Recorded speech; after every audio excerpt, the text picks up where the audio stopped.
Have you ever seen an invisible sword? Well, I think I have. A few days ago, I saw this picture right here.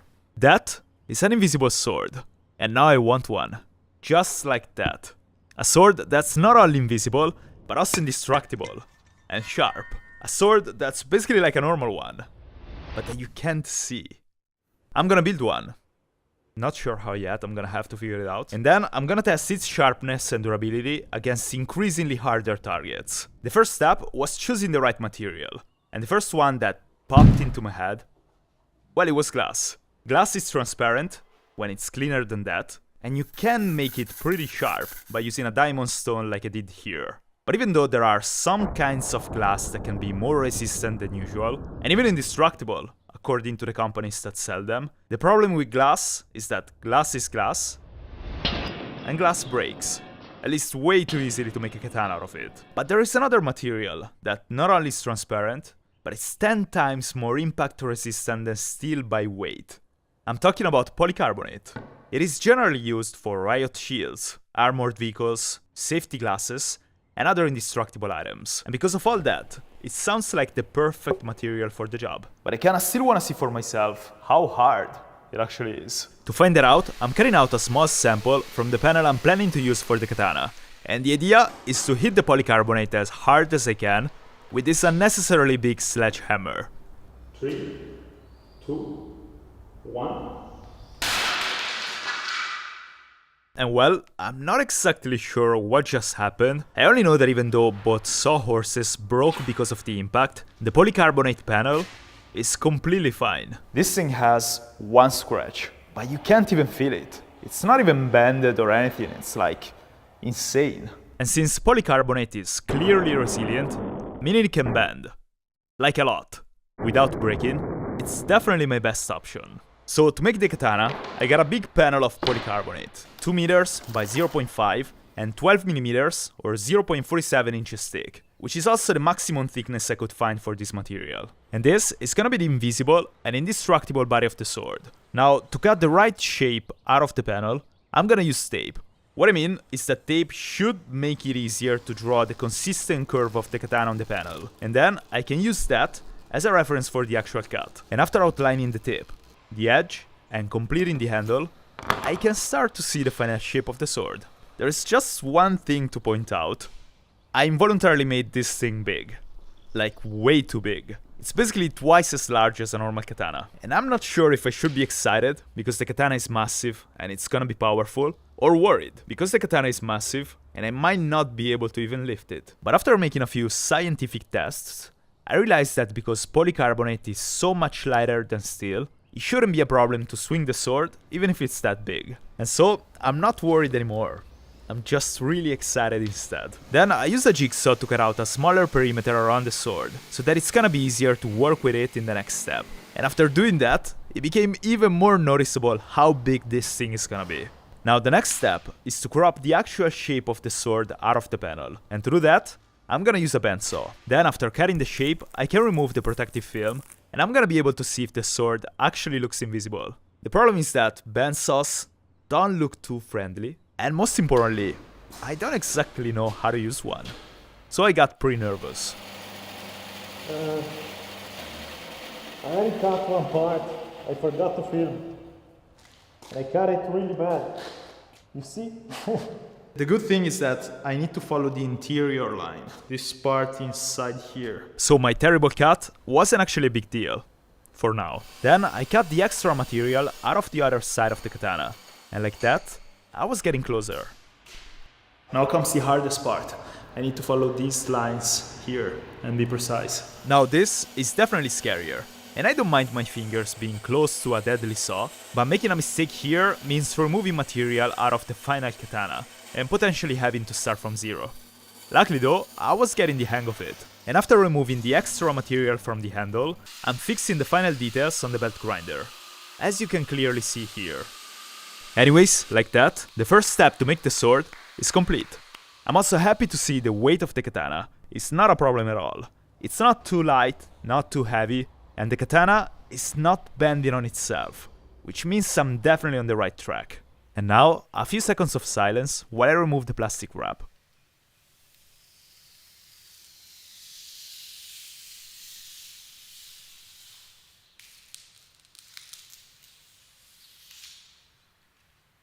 Now, the sword looks pretty invisible already, but inside the shop the effect is actually weaker because of the lights. Like in real life, like this, it's completely transparent for me. Wait, what if I do this? And that was already more like it. Or less like it. But outside, it gets even better. Bear in mind, you can still see the edges because there is no blade and the spine is not polished. So it might be that the katana also looks darker because the edges block the light. But when the edges are perfectly perpendicular to the camera, this thing looks fake. The effect is even stronger when there is light behind it. And I'm very excited to see what this katana is gonna look like when it's done. I'm gonna get this thing sharp, then I'm gonna make the handle, and then I'm gonna test it against a lot of stuff. The first step to get the sword sharp is to create a bevel on the blade. So after marking the center of the blade using a caliper, I'm retracing the line with a pencil. This line is gonna be my reference for the edge while grinding. Also, to make sure I'm gonna grind the blade symmetrically on both sides, basically like this, I made this tool. This mechanism allows me to set a certain angle, so that when I grind the sword with a belt grinder, the angle should stay consistent, as well as the bevel on both sides. And this is all theory, by the way. I've never grinded almost anything in my life, and this could honestly mess up the entire sword, but of course, there is only one way to find out. And well, even though I felt like I was doing everything wrong at the beginning, after basically 1 hour of grinding, the first side of the bevel was completed. And besides making an absolute mess everywhere, including on my face, I think it came out bad, but much better than expected. And so, after repeating the process on the other side of the blade, the raw shape of the sword is done. The katana is not sharp yet, but it has an edge now, and so the next step is gonna be making it invisible. To do that, I'm gonna smooth out the angle between the spine and the bevel, mainly to prevent reflections like the ones you see here. And while doing so, I'm gonna also remove the scratches I got from the belt grinder, and hopefully turn the katana even more transparent than how it was before. So I got a sander with 8 different pads, from a coarse grit to basically a polishing one. And by sanding the katana with each one of the pads, in theory, I'm gonna be able to make it transparent. And well, after a little more than 2 hours, I was basically done with the first pad. Anyways, I made sure to remove every single scratch from the belt grinder, and even after just the coarser pad, the katana already looks pretty cool. Now I'm gonna repeat the process 7 times. And so I did, each time with a finer grit, and each time making sure to remove all the scratches that were there before.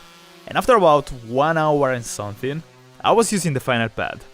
After that, I'm sanding everything with a 2500 grit sandpaper by hand, and with this, I'm finally starting to see the first good results.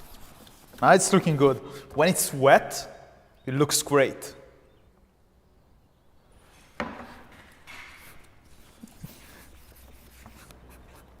Right now, there are still a lot of micro scratches on the surface of the blade, and that's why the katana doesn't really look transparent yet. So now I'm gonna try to remove them using this headlight polisher. And after applying it on the sword with a sponged pad, the katana was polished and transparent.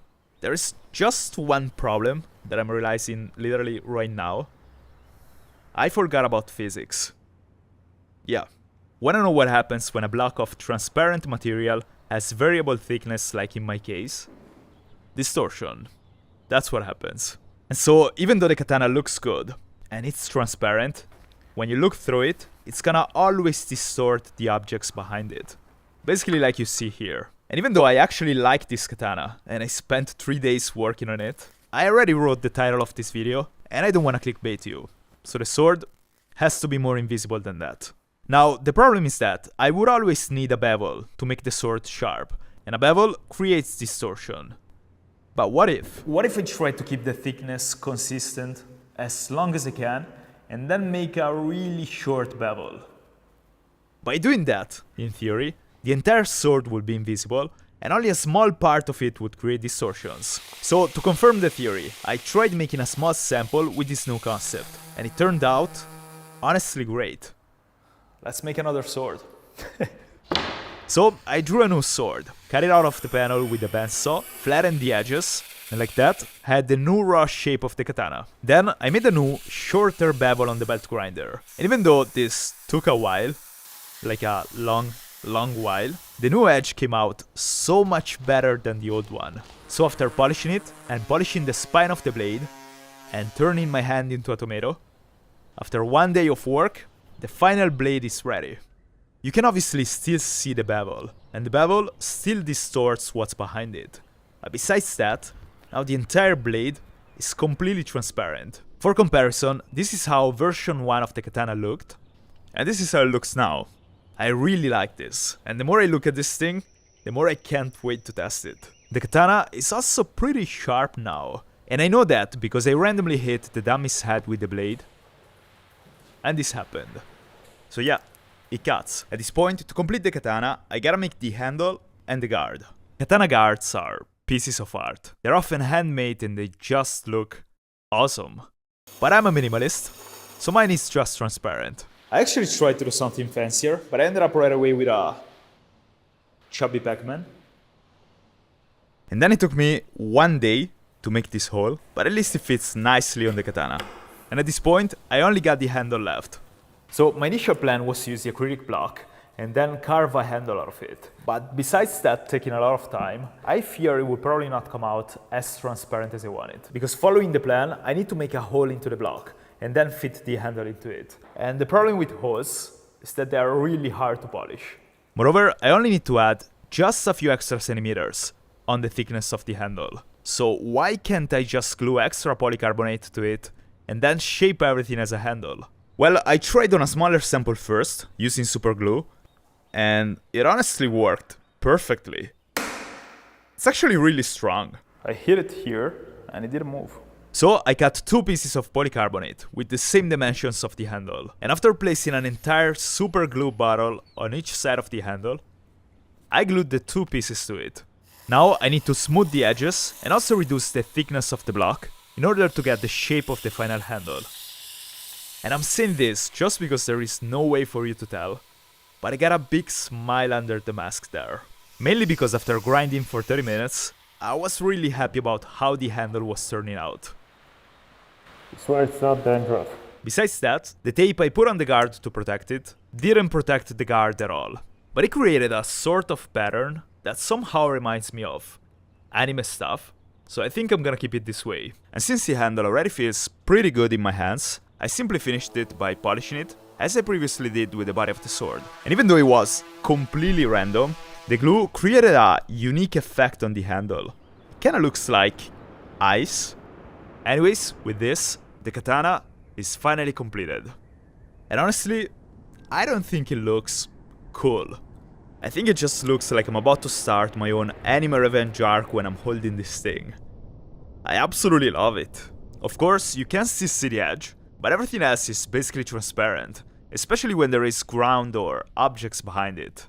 And now, I wanna test it though. I wanna find out if this actually works like a sword. I wanna see how well it can cut, and how powerful it is. To find that out, I got a bunch of targets, from soft to hard. Pineapple, watermelon and pumpkin, a wooden plank, a ballistic dummy, and then a brick. The plan is to try to cut all these and see what happens to the sword. Pineapple is first. Hardness, 1 out of 10. A normal sword would easily cut this, but I'm not even sure if my katana can actually cut. Let's find out. And well, it didn't take me much to realize. 3, 2, 1. That it really does cut. Hi. Well, it cuts though. And well, I'm really happy about that. What I didn't know is that my happiness wasn't gonna last long though, because on the next attempt, the second worst thing that could possibly happen, happened.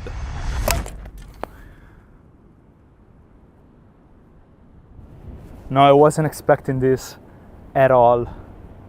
Like, at all. The sword snapped right after the handle. And then I stood literally 5 minutes like this, trying to figure out why? How was this possible? Polycarbonate is basically unbreakable. then why did this happen? The blade itself is absolutely fine though. It doesn't even have a scratch. And then it clicked. The reason why polycarbonate is so resistant is because it can bend a lot and absorb the impacts. And my theory is that by gluing extra material on the handle, I just made it way more rigid than the blade, effectively removing its ability to bend. So who says I need a handle? If my theory is right, the sword without the handle would be basically impossible to break. I'm gonna use it this way, and if it works, and if it's strong, then I'm gonna remove the sharpness here. But if it works, I mean, it's perfect. So, watermelon is next. Hardness, 3 out of 10. I'm temporarily using a cloth as a handle to not cut myself. And even though I'm a little worried, there's only one way to find out what this sword can actually do. One.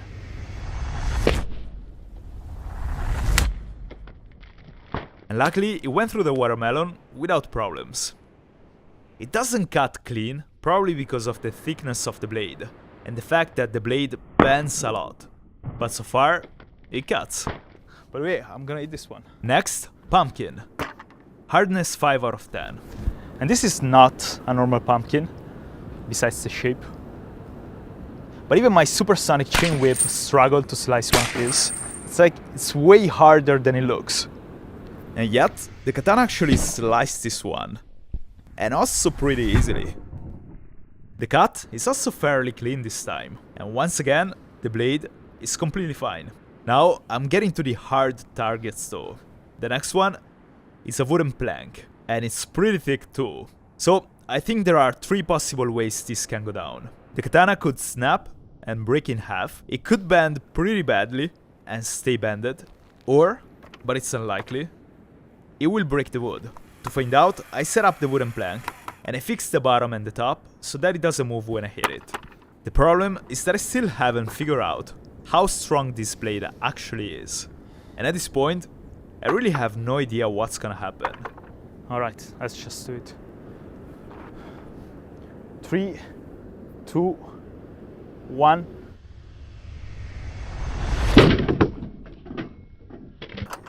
And well, I wasn't expecting that. It doesn't even have nothing. I completely destroyed that and dented that one. And the edge of the blade is absolutely perfect. So I think I definitely underestimated this thing. Let me try again. I'm gonna try to break that piece. I thought it was maybe just a fluke, so I hit the plank again. And the same thing happened. This is the mark he left. The wood is broken, and the blade is not even dented. At this point, I only got the 2 hardest targets left. So I quickly went back to the shop and I smoothed the edges of the handle. And now, I got something like this. And I wasn't expecting it, but this handle works just as well as the old one. And so, I can move on with the next test. This is a ballistic dummy. It has a layer of ballistic gelatin, which should simulate muscle tissue, and it also simulates bones. I'm gonna hit it twice. Once here on the neck, where there is a lot of gelatin, and then once on the skull. I think it's gonna break. Hit one, neck.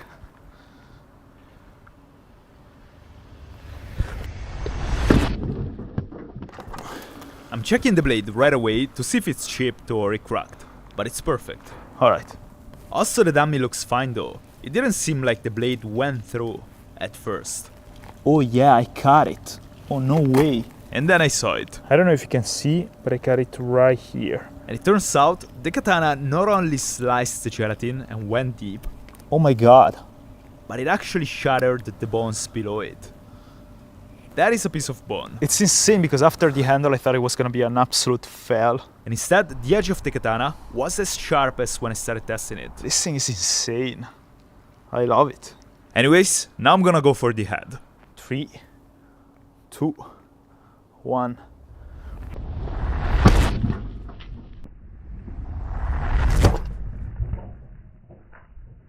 Now, a red thing is coming out of the head of the ballistic dummy, and I wasn't expecting it. So I'm switching to zombie mode for the next shots to make YouTube happy. And here, you can kinda see the damage. The skull got cracked, from here to here, and there is a deep cut where the katana hit. And the katana itself, even after hitting the bone, doesn't even have a scratch on it. This thing is crazy. The last target though is a break. Hardness 10 out of 10. This is clearly a dumb test. I shouldn't do this. But so far, the katana destroyed everything without getting damaged. So where is the limit? I wanna find that. I already know the edge is probably gonna get damaged, but I can always fix that by resharpen it. But I wanna see if it's gonna crack or break. And I hope not. Could have chosen a smaller brick, to be fair. Well, I got the thickest one I could find instead. Anyways, after a bit of mental preparation, I loaded my swing and I hit the brick as hard as I could.